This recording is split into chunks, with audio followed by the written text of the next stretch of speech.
Sea slugs. What are they? Also called nudibranch, sea slugs are a marvel of the underwater world. There are more than 3,000 species, so many different colors, shapes, and sizes. They are given the name the butterfly of the sea.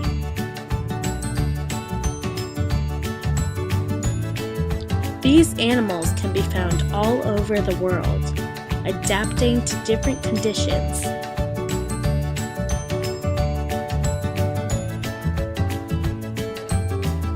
Bright colors on their exterior warn predators about their toxic composition, similar to butterflies and frogs.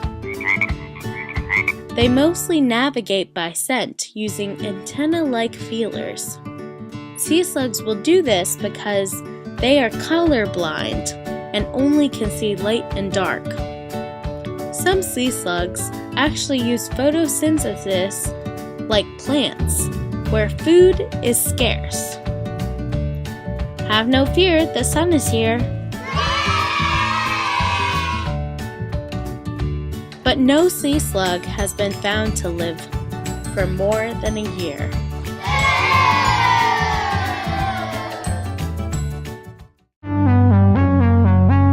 Did you go swimming the ocean recently? Did you feel a sharp pain going up your arm? You may have been stung by a Gladius atlanticus. Sharp pain? No more. With this Wonder Towel. This towel can suck the pain. Wow!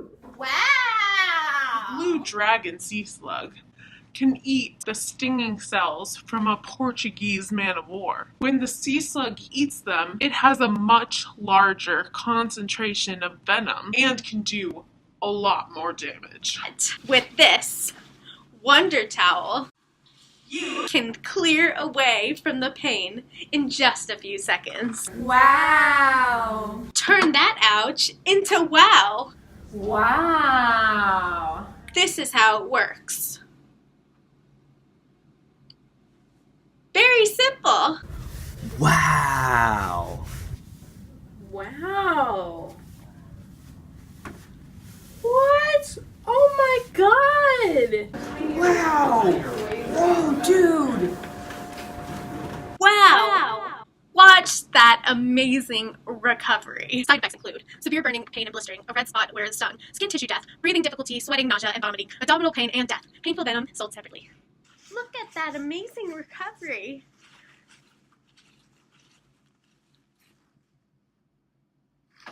Now go buy yourself a Wonder Towel, only $19.99.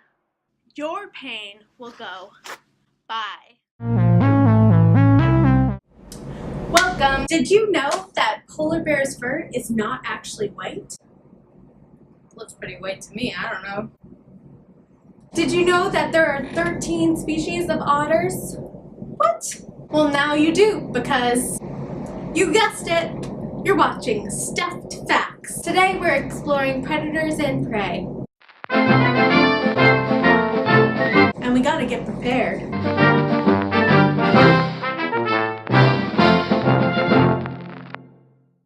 These are really tight.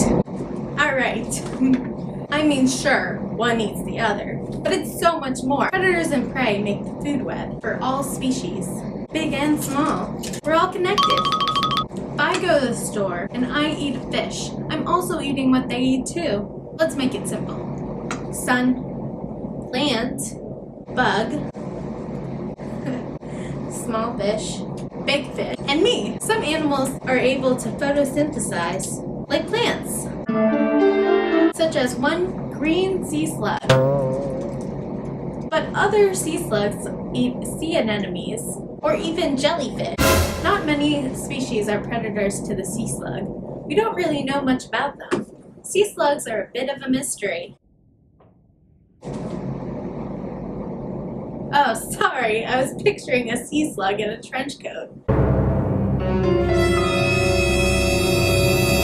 One enemy is the anemone. That's a tongue twister. This green guy seems tough, but he can even eat a toxic sea slug. Sea slugs have to watch out for these sea spiders. Spiders in the water? No. No, no, no, no, no. I'm gonna pack my bags, going to Mars. Okay, let's move on.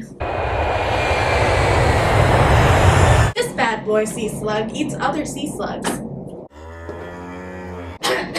Cannibalism. But it's pretty normal in the animal kingdom. Predatory animals can be seen eating each other. But hey, if they're eating each other, they aren't eating me. This is a zebra-looking snail that apparently is caught chomping on the sea slug. Is it me, or do big snails look like aliens?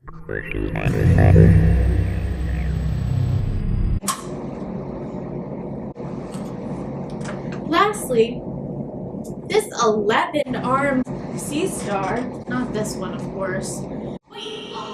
Imagine all the tacos you could eat with 11 arms. I'm sure sea stars don't eat tacos. I mean, this one eats sea slugs. Well, that's all the time we have for this segment. Map your own food web and beware for all the spiders that are taking over. Do we have any tacos?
That's crazy.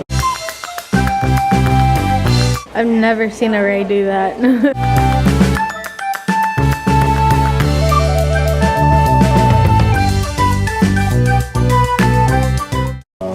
Okay. Yep, another snail there. Yeah, are those shrimp over there? Yeah, those are grass shrimp. Yeah. And they're eating a piece of smelt that was dropped in here just a few minutes ago. They're more of a scavenger type animal. Yeah. They'll grab it when the opportunity presents itself, and then typically what happens is a hermit crab comes over and chases them. Was that what that's used for? I thought that was just a tube. I know too. Oh, here's one of our friends. That's a mud crab. Oh, that one's cute. Yeah. We'll let you eat that. Yeah, he's not hungry. Oh wait, maybe. Oh. Nope. Not hungry. Because he's uncomfortable being out in the open. He's like, this is not safe for me. Do you know anything about the sea slug happenings or in this area or in general? In the Chesapeake Bay, at the mouth of the bay, there are some nudibranchs, some sea slugs. They're pretty small species. Sometimes when I collect seaweed, we'll notice them on there. But generally, they don't come very far in the bay because they prefer higher amounts of salt. There might be some that can tolerate lower amounts. Yeah. But yeah, they're pretty neat. Yeah, there's so many kinds too, so that's like why I found them so fascinating. Yeah. I think one of the cool facts to share with people is that they eat stinging organisms. Yeah, exactly. Anemones and corals and just, Portuguese man of war. yeah, and they'll steal the stinger. They're Yeah. like, somehow are able to pass it through their body and still keep it alive and active. I've learned a lot about it and I still can't like wrap my head around it. Yeah. And our Chesapeake Bay, let me see what nudibranchs we have here. So they're classified in the mollusk phylum.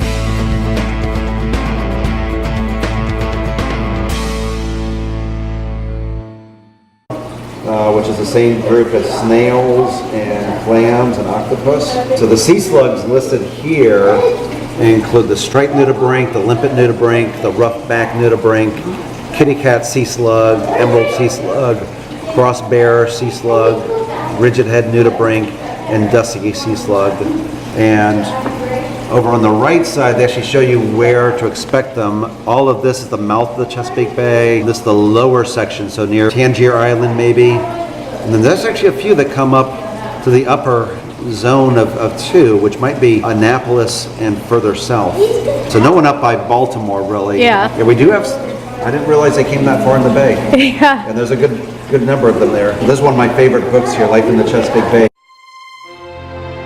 It has all the different life around here. Other than the salt levels, do you know what makes a good habitat for the average sea slug? Because I know there are so many kinds and they all Right. vary. So I've always seen them around structure and plant-like organisms or plants themselves. They don't. Yeah. I don't think they like to be out on the open sand because Yeah. they have no defense other than the stinging part of their back. So generally, you find them around seaweed, you find them around coral reefs, you find them probably on an oyster reef. So if we had any sea slugs here, this is where I would probably keep them alive and happy. Our aquarium, the main aquarium that has filter feeders, is this one over here, and that's where they'd probably be safe. Is they can crawl around, and because we prefer to eat anemones, we have some large anemones, but there's some smaller ones in here as well. If you look right back there on the bryozoan, there's an anemone sticking out. So that would be a good little meal for a nudibranch. It is conceivable that in the future, when we collect animals, that they might show up in here accidentally. Sometimes when you collect, you get eggs, and the eggs hatch out later on, and you're like, I didn't know I got that. Exactly. So, I don't know how much this happens, but I've heard with sea slugs, they like to attach to like a drift items, and they'll like drift all over the ocean. Oh, wow. And I thought that was like really cool. Yeah, hitchhikers. Yeah, exactly. Because they are so small, but they do, like you said, attach to things. Yep. And like sometimes they don't realize, you know, I'm in the middle of the ocean now. Yeah, I suppose some of them, maybe all of them, have a planktonic stage that moves around, and so at that point they could bump into some driftwood or something like that. You know, I'm in the middle of the ocean now. Some animals, when they're born, they stay on the bottom. These snails, they lay the mermaid's necklace here, but the babies that come out have a little teeny shell, Yeah. and they're heavy, so they don't go up in the water column. They just crawl on the bottom. But other types of snails, this one right here, its babies are born from a tower of eggs, and when they hatch out, they disperse and swim. But these guys can spread very, very quickly, whereas these aren't as fast. Yes, it's pretty neat. We do have some eggs on the wall right here. I'm not sure.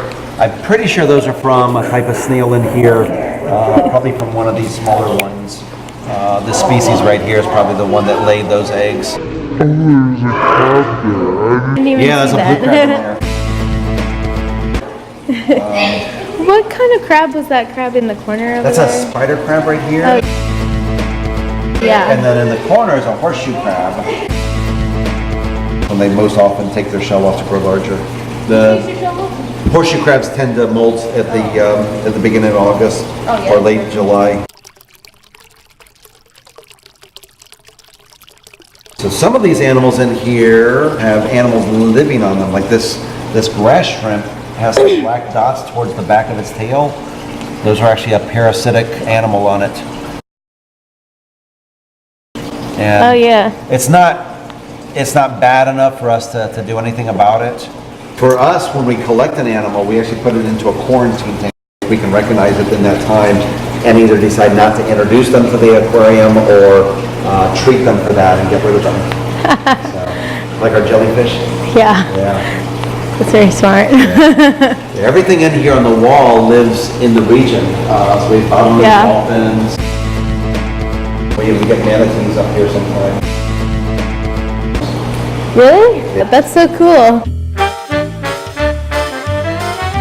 Thank you so much for doing this.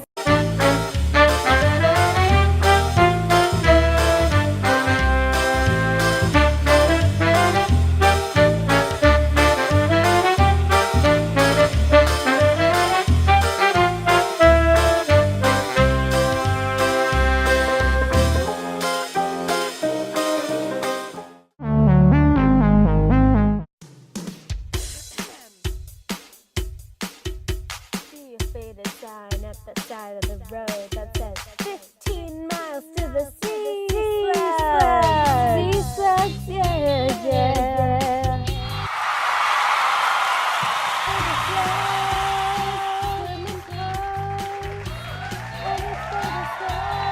Swimming cold. It's as big as a whale, and we're heading down to the Sea Slugs. Got a nasty sting, you better play nice.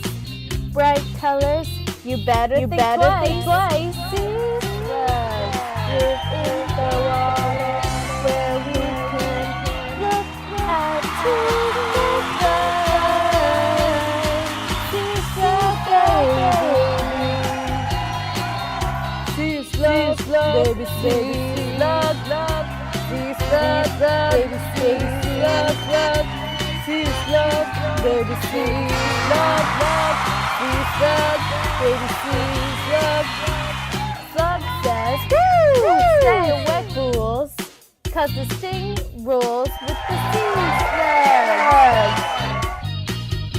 Well, it's dead away back in the middle of the sea. Just a wacky old slug with no land to be seen. Floating on the branch. Floating on its back. Floating so tiny. Floating so far. The sea slugs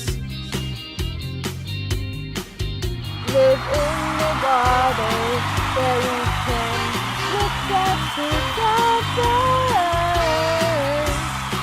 Sea slug baby.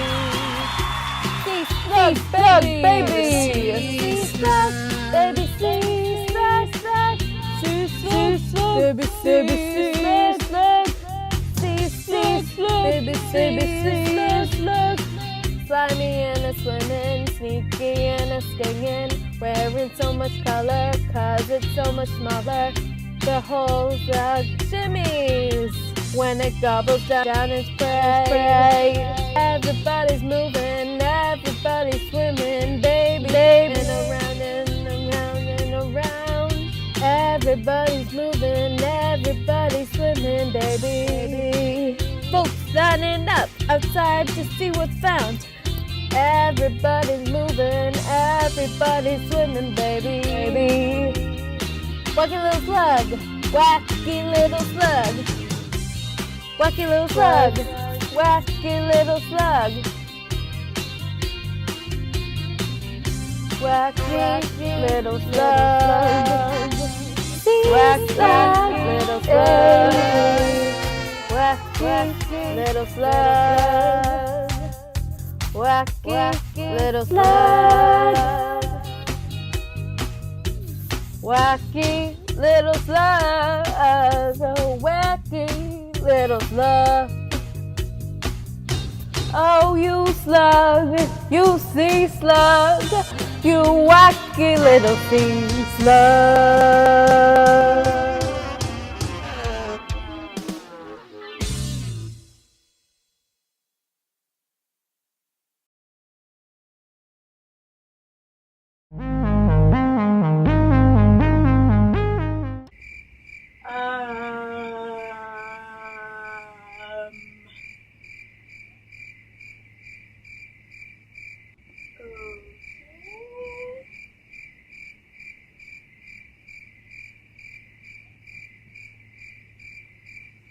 Did you know?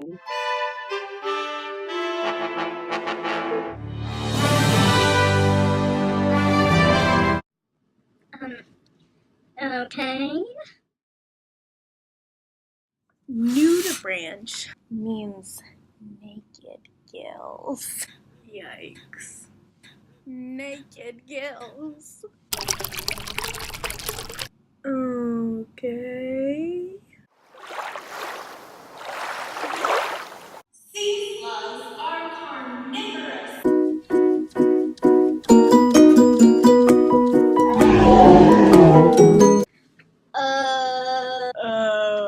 Okay.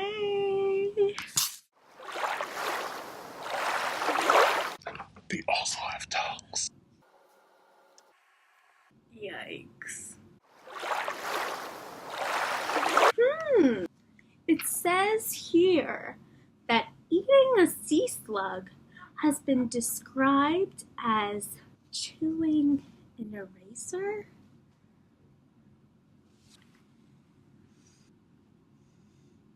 No thanks. Okay. Thanks for watching. Sea slugs. Brought to you by Isabella Rhein. Definitely not a sea slug expert.